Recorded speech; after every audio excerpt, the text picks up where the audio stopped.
రమణాశ్రమ లేఖలు 22వ లేఖ మోక్షము జనవరి 8, 1946.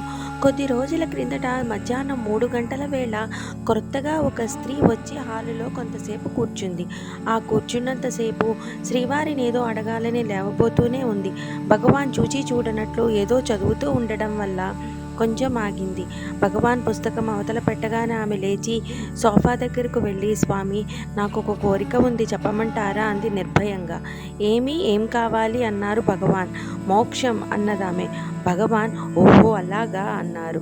అవును స్వామి, మరేమీ అక్కర్లేదు, మోక్షం ఒక్కటిస్తే చాలును అందామె.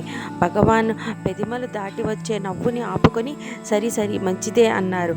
ఎప్పుడో ఇస్తానంటే కాదు స్వామి, ఇప్పుడే ఇవ్వాలి అన్నదామె. సరిపోయింది అన్నారు భగవాన్. ఇస్తారా, పోయి వస్తాను అన్నదామె. ఊ అన్నారు భగవాన్.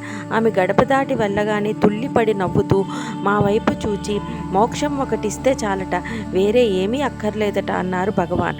నా పక్కనున్న సుబ్బలక్ష్మమ్మ అందుకొని, మేము అందుకే వచ్చి ఉన్నాం, ఇంకేమీ వద్దు, మోక్షం ఇస్తే చాలును అన్నది చల్లగా.